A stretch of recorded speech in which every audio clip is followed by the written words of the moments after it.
to do a time-lapse demonstration today, and this is a 3x4 foot linen canvas, and I used acrylics to tone this background using primarily burnt sienna, a little bit of burnt umber.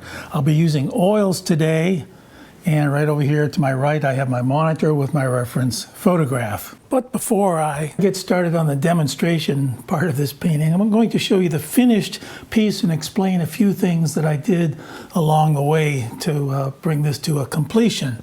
Now, I like the way the reference photograph had sort of three parts to it. So we had this shadow part, we had this light part here where the sun was coming through, and then we had this background. So it made a nice visual split of three different areas of interest, with this mainly being the center of interest here. Now, this is a little creek, little spring-fed creek, very, very shallow water, and it had these ferns along the way. So in this area here, there were two different looks. This is a path here, and this is the water. And I made this slightly cooler over here, and this was wet over here because of the creek, and so that became a little warmer as far as the color goes. And then in here, of course, these greens are warmer, and these greens here are cooler because they're in shadow. Same thing I did here. This was much bluer here, and over here where this shadow was in the road, I put some red in that to make that warmer. Now, this area right down here was very interesting because most of this right here has not been touched since the block-in. And when up close, you can just see these big brush marks. They're rather thin, and they don't look like much. But when I stood back, I looked at this and I thought, wow, that looks just about right. And it looked like there was some logs or some debris of some sort under the water. And I was very tempted to just go over that and refine it more, but I left it. So right here, this area here, that was all just underpainting, left as is. I tried to vary my greens as much as I could, and one good way to do that is to add red to the greens. Now, on my palette, I did have several greens out. I had chromium oxide green, sap green, and I had phthalo green. And then, of course, I just added my yellows to that, Indian yellow and cadmium yellow. So I tried to make as many variations of these greens as possible. Now, this is typical in a lot of my paintings. In the distance, I put a sliver of sunlight somewhere. And I did that on this painting here. I'll show you a few other paintings that I've done that include that sort of little feature. So here I included that as well. Nice sliver of sunlight back here. And what that does is it just sort of brings the interest back to another level. These areas are so large here, they demand a lot of attention. And so this right back here also brings the attention to that area. I also put in this pure white here. I think that's about the only spot that had pure white, maybe a couple touches there. But that also brings that sliver of sunlight back in that area.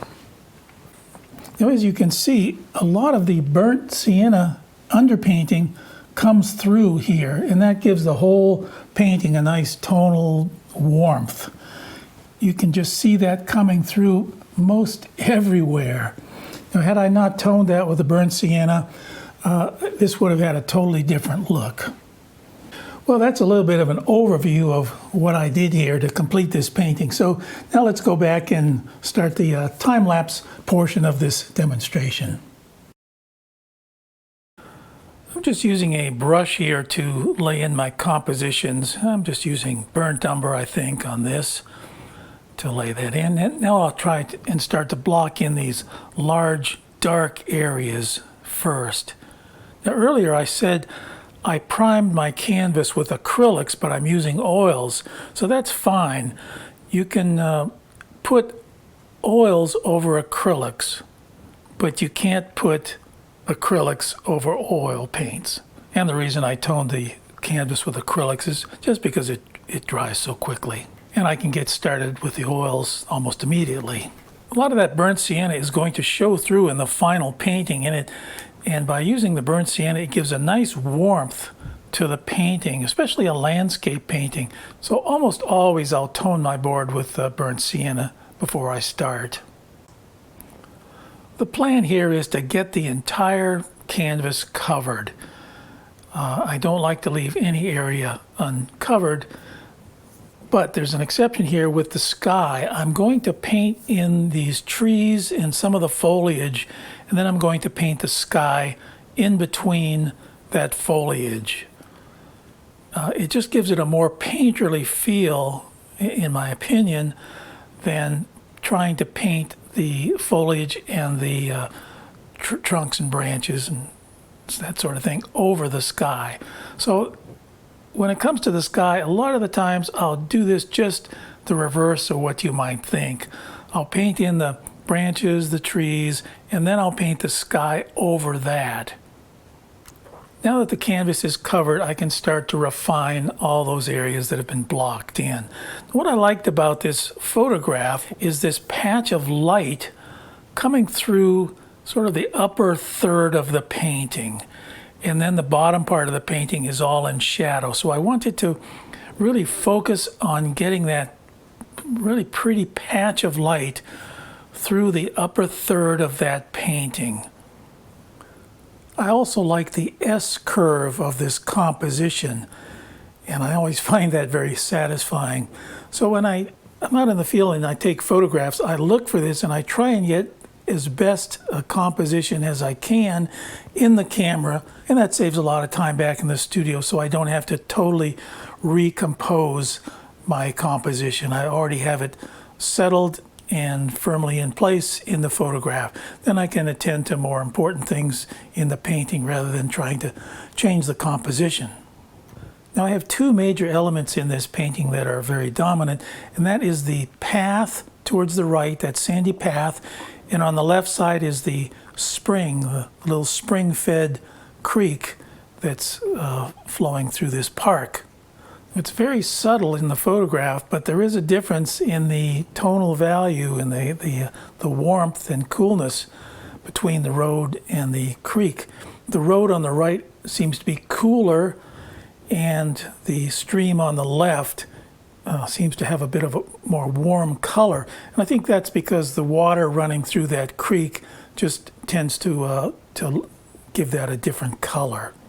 It's not, the sand isn't dried out. So I am working with that to try and differentiate between those two objects so they don't look too much alike.